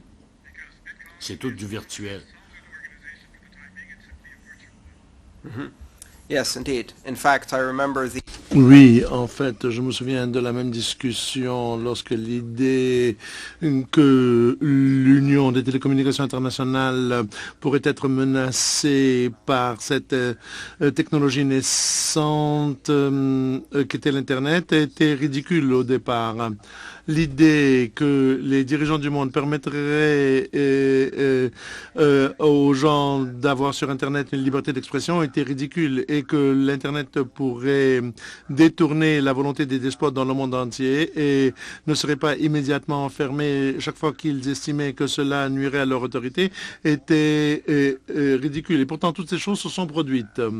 Je crois que Bitcoin, en habilitant les individus, est plutôt les individus qui n'ont pas accès aux établissements bancaires dont nous parlons va créer une économie très dynamique qui ne va pas menacer les banques, mais créer des nouvelles possibilités pour les banques. De la même façon que pour des entreprises de télécommunications, leurs sources de profit vont peut-être être modifiées. Le réseau des appels interurbains a été décimé pour AT&T et pourtant AT&T est le plus grand fournisseur de services Internet. Des devises de type Bitcoin vont décimer certaines industries, surtout les organismes tels que International Remittances de rémission internationale, mais cela va créer de nouveaux services, de nouveaux produits et l'activité économique qui est favorisée par l'assemblage de millions de personnes sur un réseau est tellement plus vaste que le risque potentiel que cela pourrait causer au profit de certaines banques. Voilà qui conclut le tour 1, mais nous allons passer au tour 2. Et je crois que j'ai le sénateur Black, le sénateur Massicotte et le sénateur Green. Dans vos commentaires, vous avez parlé du fait que l'un des plus grands motivateurs pour vous, c'est la technologie que cela va fournir aux gens qui n'en disposent pas aujourd'hui. Vous dites que cela va habiliter des millions de gens de par le monde. Monsieur Giggs, Monsieur Gates, fournit de l'argent par l'entremise d'M-Pesa. Quel serait l'impact des devises telles que Bitcoin sur les dons en Afrique. M-Pesa est une étude fascinante pour ceux qui s'intéressent aux devises numériques parce que cela montre ce qui est possible lorsque de l'argent numérique est introduit sans recourir à une vaste infrastructure et lorsqu'il n'y a pas un système bancaire. M-Pesa a tout d'abord été une expérience qui permettait que des minutes de téléphonie cellulaire soient transférées par l'entremise d'un fournisseur de services de télécom au Kenya. C'était quelque chose de très banal au début. Un client qui arrivait à un magasin qui se rendait compte qu'il n'avait pas l'argent pour acheter des œufs et qui a offert de payer en minutes de téléphone cellulaire. Et 12 ans plus tard, M-Pesa est responsable de 40% du PIB du Kenya. C'est un montant renversant. Ça représente l'adoption de ce qui était d'abord une économie souterraine, en liquide, en cash, et qui était très difficile à faire fonctionner. Ça a complètement changé en donnant de la liquidité, de la fluidité au système. En ce moment, Bitcoin n'est pas adaptable sur la plupart des plateformes. Il faut un petit peu plus d'infrastructure. Nous avons donc deux tendances qui convergent. D'abord, Bitcoin est appliqué avec des techniques de plus en plus simples, par exemple avec des SMS et des messages textuels. Et ensuite, il y a le coût des téléphones intelligents qui baisse de plus en plus. L'Android à $25 par exemple comme coût de production. Alors, on pourra avoir donc des milliers et des milliers de clients de SMS qui pourront effectivement utiliser le Bitcoin. Et on pourra avoir donc des jeunes qui utiliseront cela pour utiliser Bitcoin et accorder des crédits, par exemple, et des prêts avec simplement un Android et un système SMS. Et avec Bitcoin, ça deviendra un phénomène mondial. 2,5 milliards d'après la Banque mondiale, 2,5 milliards d'humains sont exclus donc des systèmes bancaires. La possibilité que j'ai maintenant d'avoir accès à des comptes sur des marchés internationaux pour n'importe quelle devise, la possibilité de transférer cet argent avec très peu de contrôle et utiliser ça comme simple consommateur est quelque chose de très éloigné de ce que la plupart des gens ont à leur disposition. Les gens donc qui ont une seule devise et qui n'ont pas acheté aux marchés internationaux et au crédit international, 6 milliards de gens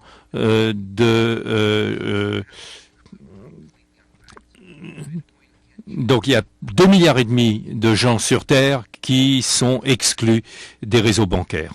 Et Bitcoin pourrait changer ça en moins de 10 ans. Le sénateur Black et ensuite le sénateur Massicotte. Merci, Monsieur le Président. Merci pour votre témoignage. Donc, je voudrais passer à 2 ou 3 points finaux. D'après ce qu'a dit le sénateur Ringuette, nous avons essayé de voir ici ce qui est possible pour le Canada en matière d'innovation. Est-ce que vous pouvez nous dire quelle est exactement cette possibilité pour le Canada, cette chance, ce créneau? Il y a deux aspects à cela. La capacité de recherche et d'innovation qui existe dans la sphère Bitcoin est une chose d'abord. Et Bitcoin n'est pas simplement de l'argent par Internet. Bitcoin est l'Internet de l'argent. La devise est une application et avec la technologie de chaîne de blocs. C'est un petit peu comme les premiers courriels dans les années 90, par exemple. Ça ne pouvait pas nous donner ensuite la possibilité de prévoir ce qui allait venir par la suite. Dans les années 90, on ne pouvait pas prévoir Facebook et la toile. Le Bitcoin comme devise est la partie visible de l'iceberg. Il y aura d'autres applications et ça va évoluer très rapidement. Du point de vue de la recherche et de l'innovation, je crois que ça promet beaucoup. Là, ensuite, il y a les possibilités d'étendre les services bancaires. Bien que le Canada dispose d'une population qui utilise les banques, et aux États-Unis, 18% de la population n'a aucun accès au réseau bancaire. Et c'est sans doute vrai pour toutes les nations. Il y a des poches de pauvreté où les gens n'ont pas accès au réseau bancaire. On pourrait donc faire de la recherche fondamentale dans ces nouvelles techniques, pour ces nouvelles techniques, pour permettre effectivement à étendre l'accès au réseau bancaire. Et notamment sur le plan international, c'est très intéressant pour Bitcoin. Où est-ce que l'État de New York s'est trompé, d'après vous? Ils se sont trompés à divers égards. D'abord, ils ont fait trop vite. Ils se sont précipités vers la réglementation. Et en réglementant Bitcoin, de la même façon qu'ils le faisaient, ou de la façon dont le fait le système bancaire, en omettant de voir quelle est la différence de système. La seule analogie à laquelle je puisse penser, c'est au début d'Internet, la Commission fédérale de communication aux États-Unis avait décidé que Internet était simplement une espèce de radio simplement très performante et très hautement technique. Et donc, c'est précipité vers une réglementation. Si cette réglementation avait été appliquée, elle aurait pu détruire l'Internet aux États-Unis. Traiter Bitcoin comme une espèce de compte bancaire un peu technique passe à côté de ce que c'est vrai véritablement. Parce que ça nous oblige à fonctionner comme si c'était un système bancaire, alors que justement, l'unique caractéristique, c'est que ça n'est précisément pas un réseau bancaire, un système bancaire. Sénateur Maxicotte, ensuite sénateur Green. Une petite question technique. D'abord, du côté technique, beaucoup de pays ont des taxes de vente et des taxes sur le revenu, des impôts sur le revenu. Est-ce qu'il y a déjà des logiciels en place qui permettent donc de faire la fiscalité? Oui, c'est beaucoup plus facile avec Bitcoin parce que le registre central donne toutes les transactions. Dès que j'utilise Bitcoin, je verse... Tous mes revenus sont en Bitcoin, mais je verse mon impôt à l'État de Californie et au Trésor fédéral de la même façon. Pour le moment, c'est un petit peu difficile. Dans mon système bancaire traditionnel, j'ai plusieurs comptes. Avec Bitcoin, j'en ai 2000. J'ai 2000 comptes. Avec Bitcoin, il est intéressant de créer un nouveau compte pour toute nouvelle transaction. Ce n'est pas vraiment un compte. Et si vous voulez avoir le même modèle, ça ne fonctionne pas. Pour ce qui est des logiciels. Mais on fait évoluer les logiciels. La façon de je voir cela, c'est une forme de transfert anonyme, transfert de propriété. Et donc, si vous utilisez une devise, en fait, c'est presque du troc.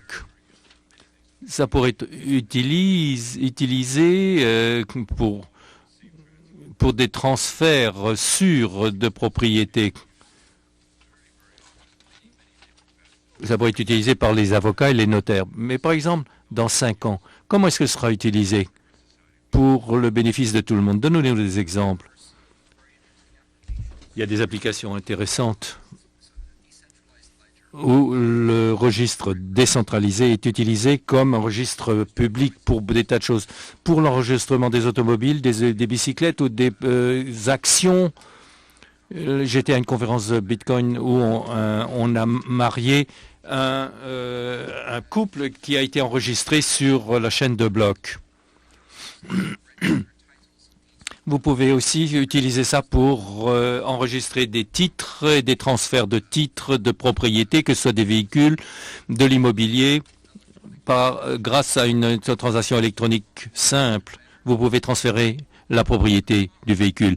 Le véhicule pour être utilisé automatiquement par le nouvel utilisateur. Donc ça s'appelle la propriété intelligente, c'est-à-dire que la propriété reconnaît sa propre forme de propriété ou son propre régime de propriété elle-même. Ensuite, vous pouvez avoir des certificats de titres et valeurs.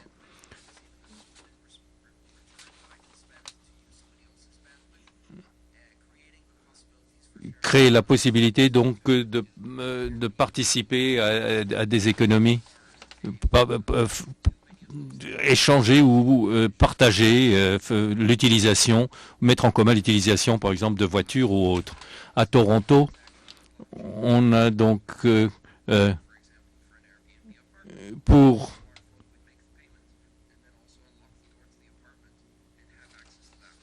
vous pouvez avoir accès à une propriété donc et avoir accès à la serrure par un système. Pourquoi est-ce que ce mariage s'est fait donc sur la chaîne de blocs? C'était symbolique. C'était donc simplement, c'était d'un couple qui était déjà marié officiellement, mais ce qu'ils voulaient faire, c'est qu'ils voulaient enregistrer leur mariage sur un registre qui est accessible publiquement, qui ne peut pas être truqué, modifié, falsifié.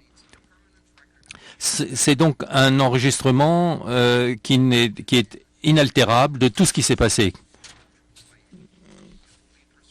Personne ne peut modifier ça, ce sera préservé dans toute l'histoire.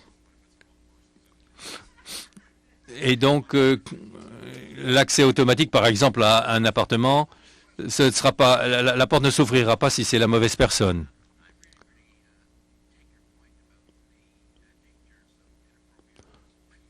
Vous avez me parlé donc des dangers d'une réglementation adoptée de façon précipitée.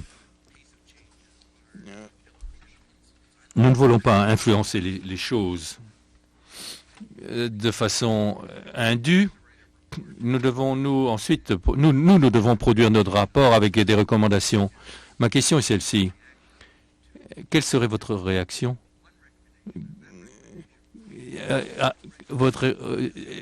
Une recommandation, donc, s'il y avait une recommandation demandant qu'il n'y ait aucune réglementation et qu'on attende 5 ans, qu'est-ce que vous diriez?